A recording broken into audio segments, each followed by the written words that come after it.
Hello বন্ধুরা, exam news in Bengali চ্যানেলের পক্ষ থেকে তোমাদের সকলকে জানাই স্বাগত। তো আজকের ভিডিওতে আমরা দেখব WBPSC ক্লার্কশিপের 16 নম্বর জিকের সেট। আর আরও একবার বলে রাখি, আমার এই ভিডিও করার প্রধান উদ্দেশ্য শুধুমাত্র MCQ টাইপের প্রশ্ন আর উত্তর বলা নয়, প্রতিটি প্রশ্নের পিছনে যে এক্সট্রা ফ্যাক্ট হয় সেগুলো আলোচনা করা এবং প্রত্যেকটি অপশন নিয়ে আলোচনা করা। তো ভিডিওটা শুরু করব তার আগে তোমাদের কাছে একটাই রিকোয়েস্ট করব যে ভিডিওটিকে যতটা সম্ভব বন্ধুদের কাছে শেয়ার করে দাও এবং চ্যানেলে যদি নতুন হয়ে থাকো সাবস্ক্রাইব করে দিয়ে সাপোর্ট করো। তো প্রথম প্রশ্নটা দেখো, অলিভার টুইস্ট গ্রন্থটি কার লেখা? John Milton, Jane Austen, Dickens নাকি TS ইলিয়ট? তো এটার সঠিক উত্তর হবে চার্লস ডিকেন্স, অর্থাৎ অপশন সি সঠিক উত্তর। এরপরে দুয়ের দাগেরটা দেখো, কত সাল থেকে রমন ম্যাগসেস পুরস্কার দেওয়া শুরু করা হয়? তো এটা খুবই গুরুত্বপূর্ণ প্রশ্ন। রমন ম্যাগসেস এটা দেখো, এটা দেওয়া শুরু হয়েছিল 1957 সাল থেকে। আর এটা দেওয়া হচ্ছে মানিলা থেকে। মানিলা কোথায় অবস্থিত? ফিলিপিন্সে। এবং এই যে রমন ম্যাগসেস পুরস্কার, এটাকে এশিয়ার নোবেল বলা হয়। এশিয়ার নোবেল রমন ম্যাগসেস পুরস্কারকে বলা হয়। আর প্রথম ভারতীয় যে রমন ম্যাগসেস পুরস্কার পেয়েছিল তার নাম কি? তার নাম হচ্ছে বিনোবা ভাবে। এই বিনোবা ভাবে ইনি ভূদান আন্দোলনের সাথে যুক্ত। আর এই যে মানিলা ফিলিপিন্স বললাম, এখানে একটা আন্তর্জাতিক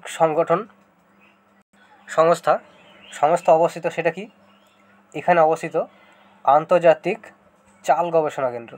চাল গবেষণা কেন্দ্র মানিলা ফিলিপিন্সে অবস্থিত। তো এরপরেটা দেখো, নিম্নলিখিত কোন স্থানটির ভৌগোলিক নাম হচ্ছে পবিত্র ভূমি? অপশানগুলো দেখো, বাগদাদ, প্যালেস্তাইন, বাহারিন নাকি অমৃতসর? তো এটার সঠিক উত্তর হবে প্যালেস্তাইন, অপশন বি। আগেরটার সঠিক উত্তর 1957, অপশন বি। এরপরে চারের দাগেটা দেখো, সূর্যের পরেই পৃথিবীর দ্বিতীয় নিকটতম নক্ষত্র কোনটি? Alpha Centauri, Sirius, Proxima Centauri নাকি ভেগা? তো এটার সঠিক উত্তর হবে প্রক্সিমা সেঞ্চুরি, অপশন সি। সূর্যের পরে পৃথিবীর দ্বিতীয় নিকটতম নক্ষত্র প্রক্সিমা সেঞ্চুরি। আর এখানে জানতে হবে তোমাদের যে সূর্যের সবথেকে কাছের গ্রহ কোনটি? সেটা হচ্ছে বুধ। ক্ষুদ্রতম গ্রহ কোনটি? ক্ষুদ্রতম গ্রহ হচ্ছে বুধ। আর লাল গ্রহ বলা হয় মঙ্গলকে। চোল বংশের প্রতিষ্ঠাতা কে? প্রথম রাজরাজ, বিজয়ালয় চোল, কারিকল নাকি রাজেন্দ্র চোল? প্রথম রাজেন্দ্র চোল। তো এটার সঠিক উত্তর হবে বিজয়ালয়, অপশন বি সঠিক উত্তর। এবার দেখো, চোল বংশ সম্পর্কে জানতে হবে। চোল বংশের সংস্থাপক তো হলো বিজয়ালয়। আর এরা হিন্দু ধর্মকে মানত এবং হিন্দু ধর্মে গঙ্গা জলের গুরুত্ব ছিল। তাই চোলরা বাংলার শাসক পাল বংশের ওপর আক্রমণ করে এবং প্রথম রাজেন্দ্র গঙ্গাকে জয় করে। তারপরে উপাধি নেয় গঙ্গাইকোন্ড। তো তোমাদের প্রশ্ন আসে যে গঙ্গাইকোন্ড উপাধি কার? তাহলে উত্তর হবে কি? প্রথম রাজেন্দ্র চোল। প্রথম রাজেন্দ্র চোলের উপাধি হচ্ছে গঙ্গাইকোন্ড। আর ইনি এরপরে ফিরে এসে তাঞ্জোরের পাশাপাশি নতুন রাজধানী করে গঙ্গাইকোন্ড চোলপুরম। আর সবথেকে গুরুত্বপূর্ণ যেটা, সেটা হচ্ছে এই বংশের মানে চোল বংশের শাসক প্রথম রাজরাজ ইনি তাঞ্জোরে বৃহদেশ্বর মন্দির অথবা রাজেশ্বর মন্দির তৈরি করেছিল। এটা গুরুত্বপূর্ণ। এরপরে দেখো, 6 দাগেরটা, 76-এর মন্বন্তরের সময় গভর্নর অফ বেঙ্গল বাংলার গভর্নর কে ছিল? ক্লাইভ, ভার্সিরাট, ভেরেলেস্ট নাকি কার্টিয়ার? তো এটা সঠিক উত্তর হবে কার্টিয়ার, অপশন ডি কার্টিয়ার। এরপরে 7 দাগেটা দেখো, প্রথম তুর্কি ভারত আক্রমণকারী কে ছিল? সুবক্তগিন, সাইরাস, মোহাম্মদ বিন কাসেম নাকি মোহাম্মদ ঘুরি? তো এই প্রশ্নটা তোমাদের জন্য থাকলো, তোমরা কমেন্টে এর উত্তর বলবে। এরপরে 8 দাগ এটা দেখো, কোন সুলতান সিকান্দার ই সানি নামে পরিচিত? ইলতুৎমিশ, ফিরোজ শাহ তুগলক, আলাউদ্দিন খিলজি নাকি মোহাম্মদ বিন তুগলক? এটার সঠিক উত্তর তো হবে আলাউদ্দিন খিলজি, অপশন বি। কিন্তু এনার সম্পর্কে আরও জানতে হবে। তো দেখো, আলাউদ্দিন খিলজির শৈশবের নাম ছিল আলী গুরস্বপ্ন। তাকে সিকান্দার বা দ্বিতীয় আলেকজান্ডার বা সিকান্দারে সানি বলা হতো। ইনি দিল্লিতে কুবাত্তুল মসজিদে আলাই দরজা নির্মাণ করেছিল, কুতুব মিনারের পাশে আলাই মিনার তৈরি করেছিল এবং খলিফাদের মান্যতা দিয়েছিল। তো এটা খুবই গুরুত্বপূর্ণ। এছাড়া দেখো অপশানগুলিতে ইলতুৎমিশ আছে। এনার সম্পর্কে কী জানতে হবে? দেখো, ইলতুৎমিশ 1215 সালে তরাইনের তৃতীয় যুদ্ধ জিতেছিল। মানে এই যুদ্ধটা হয়েছিল ইলতুৎমিশ আর ইয়ান্দোজের মধ্যে, জয়ী হয়েছিল ইলতুৎমিশ। এছাড়াও ইলতুৎমিশ কুতুব মিনারের সম্পূর্ণ নির্মাণ করেছিল। এছাড়াও যে ইক্তাকথা শুরু করেছিল ইলতুৎমিশ, 40 দল নির্মাণ করেছিল ইলতুৎমিশ, এগুলো সব হচ্ছে ইলতুৎমিশ। আর মোহাম্মদ বিন তুগলক, এনার সম্পর্কে কী জানতে হবে? ইনি কৃষকদের জন্য একটা নতুন বিভাগ তৈরি করেছিল। বিভাগটা হচ্ছে দিবান এ কোহি। দিবান এ কোহি নামে নতুন একটা বিভাগ তৈরি করেছিল কৃষকদের জন্য। এরপরে দেখো ফিরোজ শাহ তুগলক, এনার সম্পর্কে কী জানতে হবে? ফিরোজ শাহ তুগলক অনেক উন্নয়নমূলক কাজ করেছিল, তাই তাকে আকবরের সাথে তুলনা করা হয় এবং এনাকে দিল্লির সুলতানের আকবরও বলা হয়। এছাড়াও দেখো, গরিবদের চিকিৎসার জন্য ইনি দার উল সাফা নামক হসপিটাল ব্যবস্থা শুরু করেছিল ফ্রিতে। আর দেওয়ানে খেরাত শুরু করেছিল দান করার জন্য। এগুলো মনে রাখতে হবে। আর ইনি ব্রাহ্মণদের ওপর জাজিয়া কর লাগিয়েছিল, এটা মনে রাখতে হবে। এরপরে 9 দাগেটা দেখো, সম্রাট অশোক কবে সিংহাসনে বসেছিল? 269, 273, 261 নাকি 185 খ্রিস্টপূর্বাব্দ? তো দেখো, অশোক জন্মগ্রহণ করেছিল 300 খ্রিস্টপূর্বাব্দে। 300 খ্রিস্টপূর্বাব্দে। কোথায় জন্মেছিল? পাটলিপুত্রে। এনার রাজ্যাভিষেক হয়েছিল 269 খ্রিস্টপূর্বাব্দে। আর ইনি সিংহাসনে বসেছিল 273 খ্রিস্টপূর্বাব্দে। অপশন বি সঠিক উত্তর। রাজ্যাভিষেক 269 খ্রিস্টপূর্বাব্দে, সিংহাসনে বসেছিল 273 খ্রিস্টপূর্বাব্দে। এবং এই রাজ্যাভিষেকের 8 বছর পর, মানে 261 খ্রিস্টপূর্বাব্দে, 261 খ্রিস্টপূর্বাব্দে কলিঙ্গের রাজা নন্দরাজের সাথে এনার যুদ্ধ হয়। এখানে অনেক নিরীহ মহিলা শিশু প্রাণ হারায়। এটা দেখার পরে অশোক অস্ত্র ত্যাগ করেছিল, বা এই যুদ্ধের ফলে অশোকের হৃদয় পরিবর্তন হয়েছিল। এই যে পুরো ঘটনাটা, এই যুদ্ধের পুরো ঘটনাটা, এর উল্লেখ পাওয়া যায় অশোকের 13তম শিলালেখতে। আর এনার যে শিলালেখ বা অভিলেখ লেখার জন্য যে পাথরগুলি আসতো, সেটা আসতো উত্তরপ্রদেশের চুনার থেকে। চুনার একটা স্থান, এখান থেকে আসতো। তো এর পরের প্রশ্নটা দেখো, 10 দাগেরটা, নিম্নলিখিত কোন স্থান রেল হুইল ফ্যাক্টরি জন্য বিখ্যাত? কাপুরথালা, ব্যাঙ্গালোর, বারাণসী নাকি পেরাম্বুর? তো এটা সঠিক উত্তর হবে ব্যাঙ্গালোর, অপশন বি।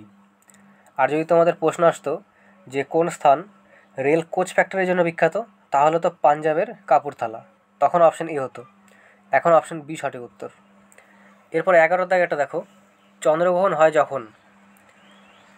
তো সূর্য আর চাঁদের মাঝখানে যখন পৃথিবী আসে তখন হয় চন্দ্রগ্রহণ। আবার যখন সূর্য আর পৃথিবীর মাঝখানে চাঁদ আসে তখন হয় সূর্যগ্রহণ। ব্যাপারটা বোঝো, সূর্য আর চাঁদ, এর মাঝখানে যখন পৃথিবী চলে আসে তখন হয় চন্দ্রগ্রহণ। আবার সূর্য আর পৃথিবী এর মাঝখানে যখন চাঁদ চলে আসে তখন হয় সূর্যগ্রহণ। এটা তো আমাদের বুঝতে হবে। তাহলে এখানে সঠিক উত্তর কী হবে? পৃথিবী সূর্য আর চাঁদের মাঝখানে আসবে। পৃথিবী সূর্য আর চাঁদের মাঝখানে, অর্থাৎ অপশন বি সঠিক উত্তর। এরপরে 12 দাগেরটা দেখো, ইন্দরকিল্লা ন্যাশনাল পার্ক নিম্নলিখিত কোন রাজ্যে অবস্থিত? তো এটার সঠিক উত্তর তো হবে হিমাচল প্রদেশ, অপশন বি। এবার এটা ছাড়াও হিমাচল প্রদেশে আরও কিছু জাতীয় উদ্যান আছে। সেগুলো কি? সেগুলো হচ্ছে সিম্বলওয়ারা, গ্রেট হিমালয়ান, পিনঘাটি, ক্ষীরগঙ্গা, এগুলি সব হিমাচল প্রদেশের। এরপরে প্রথম অপশন আসে অরুণাচল প্রদেশ। এখানকার জাতীয় উদ্যান হচ্ছে নামদফা, মলিঙ্গ। মধ্যপ্রদেশে হচ্ছে কানহা, পান্না, পেঞ্চ, মাধব, বান্ধবগড়, সাতপুরা, ওমকালেশ্বর, কুনো ইত্যাদি। এরপর হচ্ছে উত্তরপ্রদেশ। এখানে দুধবা, একটাই আছে দুধবা। তো এরপরে 13 দাগেরটা দেখো, নিম্নলিখিত কোন রাজ্য বা রাজ্যগুলিতে পঞ্চায়েতি ব্যবস্থা নেই? ভারতের মোট 3টি রাজ্য এবং একটি কেন্দ্রশাসিত রাজ্য, এখানে পঞ্চায়েত ব্যবস্থা নেই। তো সেগুলো কি কি? দেখো, সেগুলো হচ্ছে নাগাল্যান্ড, মেঘালয়, মিজোরাম, এই 3টি রাজ্য। আর যদি আসে কেন্দ্রশাসিত রাজ্য কোনটা, তাহলে হবে দিল্লি। এই 4টি স্থানে পঞ্চায়েতের ব্যবস্থা নেই। তাহলে এখানে দেখো বলেছে পঞ্চায়েত ব্যবস্থা নেই কোনটিতে, তার মানে এই 3টেতেই নেই। তাহলে অপশন ডি সঠিক উত্তর, উপরোক্ত সবগুলি। এরপরে 14 দাগেরটা দেখো, কোনো রাজনৈতিক দলকে জাতীয় দলের মর্যাদা পেতে হলে নিম্নলিখিত কোন শর্ত পূরণ করতে হয়? তো দেখো, সম্পূর্ণ রাজনৈতিক দলই আমরা এখানে বুঝে নেব। প্রথমে একটা রেজিস্টার পার্টি হতে হয়, রেজিস্টার পার্টি। এরপর যখন ওই রাজ্যে ভোট হয়, তখন সেখানে সমস্ত ভোটের, মানে একটা রাজ্যে সমস্ত ভোট যা পড়বে, সেই ভোটের 8% ভোট যদি সেই রেজিস্টার পার্টিটা পায়, তবে সেটা হবে স্থানীয় পার্টি বা ক্ষেত্রীয় পার্টি। কিন্তু ক্ষেত্রীয় পার্টির হওয়ার একটা সমস্যা আছে, ক্ষেত্রীয় পার্টির চিহ্ন ঠিক থাকে না, যে সিম্বল চিহ্ন ঠিক থাকে না। অর্থাৎ ধরো পশ্চিমবঙ্গে একটা ক্ষেত্রীয় পার্টি হলো কোনো একটা, সেখানে কোনো একটা নির্দিষ্ট একটা চিহ্ন আছে, সেই চিহ্নটা যখন অন্য কোনো রাজ্যে যাবে, ত্রিপুরা বা আসামে সে রাজ্যে চিহ্নটা গেল, তখন নাম একই থাকবে কিন্তু চিহ্ন বদলে যাবে। এই একটা সমস্যা। তাই সব পার্টিই চায় জাতীয় রাজনৈতিক দল হতে, তাহলে চিহ্ন কোনোদিন পরিবর্তন হয় না। যেমন ধরো আমাদের জাতীয় রাজনীতি কী আছে, কংগ্রেস, বিজেপি, এগুলো সব জাতীয় রাজনৈতিক, আরও আছে অনেক। তো এগুলোর চিহ্ন কোনোদিন বদলাবে না, যে রাজ্যেই যাক। তো এটা হতে চায়। আর এটা হওয়ার যে শর্তগুলি, সেগুলো কী কী? প্রথম শর্ত হচ্ছে লোকসভা নির্বাচনে 545টি সিট আছে, এর মধ্যে 2% সিট পেতে হবে, তবে 3টি আলাদা আলাদা রাজ্য থেকেই 2% করে পেতে হবে। অথবা সমগ্র ভারত থেকে লোকসভার 6% সিট পেতে হবে সেই পার্টিকে। অথবা 4টি আলাদা আলাদা রাজ্য থেকে 4টি সিট পেতে হবে, মানে 4টির মধ্যে প্রতিটি রাজ্য থেকে 1টি করে পেতে হবে, এটা হতে পারে। অথবা 4টি আলাদা আলাদা রাজ্যে স্থানীয় পার্টির সম্মান পেলেও সেটা জাতীয় দল হবে। তো এই 4টির মধ্যে যে কোনো একটি ফলো করলেই সেটা জাতীয় রাজনৈতিক দল হবে। তো এখানে দেখো সঠিক উত্তর হবে অপশন এ, সাধারণ নির্বাচনে 4 বা তার বেশি রাজ্যে প্রদত্ত ভোটের 6% ও 4টি লোকসভা আসন পেতে হবে, অপশন এ সঠিক উত্তর। এরপরে 15 দাগেরটা দেখো, ভারতীয় সংবিধানের কত নম্বর ধারায় রাজ্যপালের ক্ষমাদান করার অধিকার রয়েছে? 4টি অপশানই গুরুত্বপূর্ণ। এখানে যে সঠিক উত্তর হবে সেটা হচ্ছে অপশন সি, আর্টিকেল 61। এখানে আছে ফাঁসির সাজা এবং সৈন্যকোর্টের সাজা, এই দুটো ছাড়া বাকি সব সাজা রাজ্যপাল ক্ষমা করতে পারে। এবার দেখো আর্টিকেল 61, এখানে কী আছে? এখানে আছে ইমপিচমেন্ট, এটা রাষ্ট্রপতির ওপর লাগু করা হয়। এরপরে দেখো 72 আছে রাষ্ট্রপতির ক্ষমাদান। আর্টিকেল 54 আছে রাষ্ট্রপতির নির্বাচন। আর রাষ্ট্রপতি নির্বাচনে কে কে ভাগ নেয়? লোকসভা, রাজ্যসভা আর হচ্ছে বিধানসভা, এর নির্বাচিত সদস্যরা এখানে ভাগ নেয়। এরপরে 16 দাগেটা দেখো, রাজ্যসভার চেয়ারম্যানকে পদচ্যুত করার জন্য কত দিনের নোটিশ দিতে হয়? 30, 22, 14 নাকি 12? তো সঠিক উত্তর হবে 14 দিনের, 14 দিন আগে জানাতে হয়। এরপরে দেখো 17 দাগেরটা, পশ্চিমবঙ্গে কোন সালে অপারেশন বর্গা চালু করা হয়েছিল? তো অপারেশন বর্গা চালু হয়েছিল 1978 সালে, অপশন বি সঠিক উত্তর, 1978 সালে। এরপর 18 দাগেরটা দেখো, JNNURM কত সালে চালু করা হয়? 1993, 2000, 2005 নাকি 1999? তো এটা সঠিক উত্তর হবে 2005 সালে, অপশন সি। আর যদি তোমাদের প্রশ্ন আসে যে JNNURM এর সম্পূর্ণ নাম কি, তাহলে কী হবে? তো এর সম্পূর্ণ নাম হচ্ছে Jawaharlal Nehru national urban rural mission, এটা হচ্ছে সম্পূর্ণ নাম। এরপর 19 দাগেটা দেখো, নিম্নলিখিত কোন দ্রব্য বা দ্রব্যগুলি জিএসটির বাইরে রাখা হয়েছে। তো যে যে জিনিসগুলি জিএসটির বাইরে আছে সেগুলি হচ্ছে পেট্রোল পণ্য, প্রাকৃতিক গ্যাস, যে মদ বা অ্যালকোহল, হাই স্পিড ডিজেল, এগুলি সব হচ্ছে জিএসটির বাইরে। তাহলে দেখো এখানে প্রত্যেকটাই কিন্তু জিএসটির বাইরে, অর্থাৎ অপশন ডি সঠিক উত্তর, উপরোক্ত সবকটি। এরপর 20 দাগেটা দেখো, বৈদ্যুতিক বাল্বে কোন গ্যাস পাওয়া যায়। তো বাল্বের ভিতরে মোট দুটি গ্যাস পাওয়া যায়, একটা হচ্ছে নাইট্রোজেন আর একটা হচ্ছে আর্গন। তার মানে এখানে দেখো একটাও নেই, অপশন ডি সঠিক উত্তর, কোনোটিই নয়। এরপর 21 দাগেটা দেখো, পারমাণবিক চুল্লিতে মডারেটর হিসাবে কী ব্যবহার করা হয়। থোরিয়াম, গ্রাফাইট, রেডিয়াম নাকি সাধারণ জল। সঠিক উত্তর হবে গ্রাফাইট, অপশন বি। এরপরে 22 দাগেটা দেখো, তালিকা 1-এর সাথে 2 মেলাতে বলছে। তো দেখো সম্পূর্ণ ভিটামিন সম্পর্কে বলেছে, আমরা এখানে প্রত্যেকটি ভিটামিন নিয়ে আলোচনা করব। তো প্রথমেই আসবে ভিটামিন এ। ভিটামিন এ সম্পর্কে কী জানতে হবে, এর রাসায়নিক নাম হচ্ছে রেটিনাল, আর এর অভাবে হয় রাতকানা রোগ। তার মানে এর সাথে মিলবে এটা, এর অভাবে রাতকানা রোগ। এরপরে ভিটামিন বি।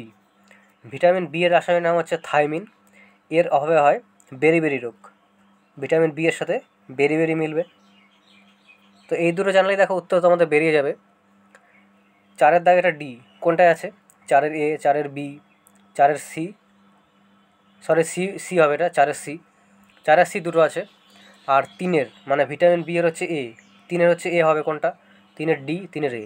তার মানে এই দুটো জানলেই তোমাদের উত্তর বেরিয়ে যাবে। এবার দেখো বাকিগুলো জানতে হবে। এরপরে কী আছে, ভিটামিন সি। ভিটামিন সি সম্পর্কে জানতে হবে তোমাদের, যে ভিটামিন সি এর রাসায়নিক নাম হচ্ছে অ্যাসকর্বিক অ্যাসিড, আর টক জাতীয় ফলে ভিটামিন সি পাওয়া যায়। এরপর ভিটামিন ডি। ভিটামিন ডি এটার সম্পর্কে জানতে হবে যে এর রাসায়নিক নাম হচ্ছে ক্যালসিফেরল, এটা এক প্রকারের হরমোন, আর এর অভাবে হয় রিকেট রোগ। ভিটামিন ডি এর অভাবে হয় রিকেট রোগ, তার মানে এর সাথে মিলবে ডি। আর ভিটামিন ই। ভিটামিন ই এর রাসায়নিক নাম হচ্ছে টোকোফেরল, এটি জনন ক্ষমতা বৃদ্ধি করে। আর ভিটামিন কে। ভিটামিন কে এর রাসায়নিক নাম হচ্ছে ফাইলোকুইনিন, এটা রক্ত তঞ্চনে ব্লাড ক্লটিংয়ে সাহায্য করে। তো শিশুদের মধ্যে রক্ত সম্পর্কিত, অপশন বি এরকম হবে। তো এরপরে দেখো 23 দাগেরটা, আতশবাজির প্রদর্শনে সবুজ রং দেখা যায় কোন ক্লোরাইডের লবণের জন্য। তো এটা সঠিক উত্তর হবে barium, option C. Option C সঠিক উত্তর। এরপরে 24 দাগেরটা, জলে ভারী ধাতু দূষণের কারণ কি। পেন্টস, কাঠ পোড়ানো, নাকি অ্যাসিড উদ্ভিদ, নাকি গার্হস্থ্য পয়ঃ নিষ্কাশন। তো সঠিক উত্তর হবে পেন্টস, অপশন এ সঠিক উত্তর, পেন্টস। এরপর দেখো অ্যাংস্ট্রম। অ্যাংস্ট্রম কিসের একক, তরঙ্গদৈর্ঘ্য, শক্তি, কম্পাঙ্ক, নাকি বেগ। এটার সঠিক উত্তর হবে তরঙ্গদৈর্ঘ্য। তরঙ্গদৈর্ঘ্যের একক হচ্ছে অ্যাংস্ট্রম, অপশন এ সঠিক উত্তর, অ্যাংস্ট্রম। এবার বাকি অপশনগুলি দেখো, এটাতে হলো তরঙ্গদৈর্ঘ্য। আর এখানে জানতে হবে কম্পাঙ্ক। কম্পাঙ্কের একক কী, কম্পাঙ্কের একক হচ্ছে হার্জ, কম্পাঙ্কের একক হার্জ। শক্তির একক কী, শক্তির একক হচ্ছে জুল। বেগের একক হচ্ছে মিটার পার সেকেন্ড হচ্ছে বেগের একক। তো এগুলো জানতে হবে। এরপরেরটা দেখো, ঋজুদা চরিত্রটির স্রষ্টাকে, সমরেশ বসু, গৌরকিশোর ঘোষ, বুদ্ধদেব গুহ, নাকি উপেন্দ্র কিশোর রায়চৌধুরী। সঠিক উত্তর হবে বুদ্ধদেব ঘোষ, অপশন সি। এরপর 27 দাগেটা দেখো, আমাদের দেশের বৃহত্তম জলসেচের উৎস কোনটি, ট্যাঙ্ক, খাল, সমুদ্র, নাকি কূপ ও নলকূপ। সঠিক উত্তর হবে যে কূপ ও নলকূপ, অপশন সি। আর একটা জিনিস জানতে হবে তোমাদের, যে ভারতের বৃহত্তম সেচ খাল কোনটি, সেটা হচ্ছে ইন্দিরা গান্ধী খাল। এরপর 28 দাগেটা দেখো, ইন্দিরা গান্ধীকে প্রিয়দর্শিনী উপাধি দিয়েছিল কে, অরবিন্দ ঘোষ, মহাত্মা গান্ধী, ব্রহ্ম বন্দ্যোপাধ্যায়, নাকি রবীন্দ্রনাথ ঠাকুর। এটার সঠিক উত্তর হবে রবীন্দ্রনাথ ঠাকুর, অপশন ডি। এরপরে 29 দাগেটা দেখো, নিম্নলিখিত কোন স্থানে central public health engineering research institute অবস্থিত? মহীশূর, যাদবপুর, নাগপুর নাকি দুর্গাপুর?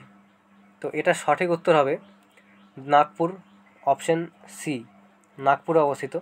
এবার দেখো দুর্গাপুরে কী অবস্থিত? দুর্গাপুরে অবস্থিত central mechanical engineering research institute, এটা দুর্গাপুরে অবস্থিত। এরপরে 30-এর দাগেটা দেখো, ডাফলা, অবর, মিসমি উপজাতিগুলি নিম্নলিখিত কোন স্থানে দেখা যায়? মধ্যপ্রদেশ, অরুণাচল প্রদেশ, তেলেঙ্গানা নাকি আন্দামান নিকোবর? তো এটা বলার আগে একটা কথা বলে রাখি যে পাশাপাশি দুটি রাজ্যের যে উপজাতি কিন্তু একই রকম হতে পারে, তো সেটা নিয়ে তোমরা কনফিউজ হবে না। এবার দেখো এটা যে সঠিক উত্তর হবে সেটা হবে অরুণাচল প্রদেশ, অপশন বি, ডাফলা, অবর, মিসমি অরুণাচল প্রদেশে। এবার বাকি অপশানগুলি দেখো, মধ্যপ্রদেশ, এখানে কী কী আছে? এখানে আছে ভিল, গোন্ড, কোল, শহরিয়া, এগুলি সব হচ্ছে মধ্যপ্রদেশ। তেলেঙ্গানা, তেলেঙ্গানা, অন্ধ্রপ্রদেশ, উড়িষ্যা, এই তিনটেরই হচ্ছে চেঞ্চু, চেঞ্চু নদী থাকে। আন্দামান নিকোবর, এটা খুবই গুরুত্বপূর্ণ পরীক্ষার জন্য, আন্দামান নিকোবর, এখানে থাকে জারবা, শ্যাম্পেন, স্যান্ডলিজ, ওঞ্জ, এগুলি সব হচ্ছে আন্দামান নিকোবর। এরপরে 31-এর দাগেটা, নিম্নলিখিত কোন দিনটিতে আন্তর্জাতিক অহিংসা দিবস পালন করা হয়? তো অপশানগুলি দেখো, 23শে ডিসেম্বর, 14ই নভেম্বর, 20 আগস্ট, 2 অক্টোবর। সঠিক উত্তর হবে অপশান ডি, 2 অক্টোবর, আন্তর্জাতিক অহিংসা দিবস। এবার দেখো এটা ছাড়াও আরও কিছু দিবস আছে, সেগুলো তোমাদের মনে রাখতে হবে, তো তোমরা নোট করে নিতে পারো। অন্নদাতা দিবস 23শে ডিসেম্বর, সুশাসন দিবস 25শে ডিসেম্বর, জাতীয় ক্রীড়া দিবস বা খেলা দিবস 29শে আগস্ট, আন্তর্জাতিক যুব দিবস এবং হাতি দিবস 12ই আগস্ট, এই দুটো দিবসই 12ই আগস্ট। বিশ্ব সাক্ষরতা দিবস 8ই সেপ্টেম্বর, জাতীয় হিন্দি দিবস 14ই সেপ্টেম্বর, বিশ্ব ওজন দিবস 16ই সেপ্টেম্বর, এয়ারফোর্স দিবস 8ই অক্টোবর, আন্তর্জাতিক বালিকা দিবস 11ই অক্টোবর, বিশ্ব খাদ্য দিবস 16ই অক্টোবর। এগুলো তোমাদের মনে রাখতে হবে। এরপরে দেখো 32-এর দাগেটা, how to avoid a climate disaster গ্রন্থটির লেখককে? Justin Trudeau, Joe Biden, Barack Obama নাকি বিল গেটস? এটা সঠিক উত্তর হবে বিল গেটস, অপশন ডি। এরপরে দেখো 33-এর দাগেটা, ভার্জিন অফ দ্য রক্স চিত্রটিকে কে এঁকেছিল? পাবলো পিকাসো, নন্দলাল বসু, মকবুল ফিদা হোসেন নাকি লিওনার্দো দা ভিঞ্চি? সঠিক উত্তর হবে Leonardo da Vinci, option D. এরপরে 34-এর দাগেটা দেখো, যৌনকর্মীদের পুনর্বাসনের জন্য পশ্চিমবঙ্গ সরকার নিম্নলিখিত কোন প্রকল্প চালু করেছে? দুর্দান্ত, লিটল স্টার, প্রাণধারা নাকি মুক্তির আলো? তো এটা সঠিক উত্তর হবে মুক্তির আলো, অপশন ডি। এরপরে 35-এর দাগেরটা, পুরনো পলিমাটি কী নামে পরিচিত? রেগুর, ভাঙর, খাদর নাকি বেট? তো একটা হয় ভাঙর, একটা হয় খাদর। পুরনো যে পলিমাটি সেটা হচ্ছে ভাঙর নামে পরিচিত, অর্থাৎ অপশন বি সঠিক উত্তর। আর হচ্ছে নতুন পলিমাটি, এটা অবস্থিত খাদর, মানে এটা খাদর নামে পরিচিত, অপশন সি তখন সঠিক উত্তর হতো। এবার দেখো রেগুর মাটি, রেগুর মাটির একটা অন্য নাম আছে, রেগুর মাটি এর নাম হচ্ছে কালো মাটি, কালো মাটি, এটা গুরুত্বপূর্ণ। এরপরে দেখো 36-এর দাগে, ভারতরত্ন পুরস্কার কোন বছর থেকে দেওয়া শুরু হয়? 1917, 54, 65 নাকি 69? তো ভারতরত্ন খুবই গুরুত্বপূর্ণ, এটা হচ্ছে ভারতের সর্বোচ্চ নাগরিক পুরস্কার, এটা দেওয়া শুরু হয় 1954 সাল থেকে, অপশন বি সঠিক উত্তর। আর 1954 সালে 3জন ব্যক্তি পেয়েছিল, কে কে? সিভি রমন, রাজা গোপালাচারী এবং সর্বপল্লী রাধাকৃষ্ণন, এই 3জন পেয়েছিলেন। এবার এটা তো হলো প্রথম, তোমাদের জানতে হবে যে 2024 সালে কতজন পেল। তো 2024 সালে মোট 5জন পেয়েছে। কে কে পেয়েছে? প্রথমে পেয়েছে কর্পূরী ঠাকুর, ইনি মরণোত্তর, লালকৃষ্ণ আডবাণী, চৌধুরী চরণ সিং মরণোত্তর, নরসিংহ রাও মরণোত্তর, MS স্বামীনাথন মরণোত্তর, এই 5জন পেয়েছে, ঘোষণা হয়েছে। এরপরে 37-এর দাগে এটা দেখো, হামাস জঙ্গি সংগঠন নিম্নলিখিত কোন দেশের? লেবানন, প্যালেস্তাইন, নাইজেরিয়া নাকি আফগানিস্তান? তো হামাস হচ্ছে প্যালেস্তাইনের, অপশন বি সঠিক উত্তর প্যালেস্তাইন। এবার দেখো নাইজেরিয়ার জঙ্গি সংগঠনের নামও তোমাদের জানতে হবে। সেটা কি? সেটা হচ্ছে বোকো হারাম। এটা কিছুদিন আগের একটা পরীক্ষা এসেছিল যে নাইজেরিয়ার জঙ্গি সংগঠনের নাম কি? Boko Haram. এরপরে 38 দাগেটা দেখো, সম্প্রতি কোন ভারতীয় রেল স্টেশন গ্রিন রেল স্টেশনের শংসাপত্র লাভ করেছে? মুম্বাই, সেন্ট্রাল, বিজয়ওয়াড়া, গৌহাটি নাকি চণ্ডীনগর? তো এটা সঠিক উত্তর হবে বিজয়ওয়াড়া, অপশন বি সঠিক উত্তর। এরপরে 39 দাগেটা দেখো, সম্প্রতি কোন রাজ্য বা কেন্দ্রশাসিত অঞ্চল উদামপুর রেলওয়ে স্টেশনের নতুন নাম পরিবর্তন করে মাটায়ার ক্যাপ্টেন তুষার মহাজন রেল স্টেশন নামকরণ করেছে? তো এটা কারেন্টের ঘটনা, এটা না জানলেও তোমরা বলতে পারবে যদি তোমরা জানো উদামপুর কোথায় অবস্থিত। তো এটা জম্মু কাশ্মীরে অবস্থিত। তাহলে দেখো জম্মু কাশ্মীর সঠিক উত্তর হবে অপশন সি। জম্মু কাশ্মীর সরকার উদামপুর রেল স্টেশনের নাম পরিবর্তন করে মাটায়ার ক্যাপ্টেন তুষার মহাজন রেল স্টেশন নামকরণ করেছে। অপশন সি সঠিক উত্তর। এরপরে দেখো 40 দাগেরটা, সম্প্রতি অনুষ্ঠিত 29তম কলকাতা আন্তর্জাতিক চলচ্চিত্র উৎসব ফিল্ম ফেস্টিভ্যাল এর উদ্বোধন করলো কে? অমিতাভ বচ্চন, সৌরভ গাঙ্গুলি, সালমান খান নাকি শাহরুখ খান? তো এটা সঠিক উত্তর হবে সালমান খান, অপশন সি সঠিক উত্তর। তো আজকের মতো এটুকুই। আর কোনো প্রশ্ন নিয়ে যদি অবজেকশন থাকে বা কনফিউজ থাকে তোমরা কমেন্টে সেটা জানাও, পরের ভিডিওতে ক্লিয়ার করে দেবো। এবং ভিডিও শেষে তোমাদের আরও একবার রিকোয়েস্ট করব যে ভিডিওটিকে যতটা সম্ভব বন্ধুদের কাছে শেয়ার করে দাও, আর চ্যানেলে যদি নতুন হয়ে থাকো সাবস্ক্রাইব করে দিয়ে সাপোর্ট করো। ধন্যবাদ।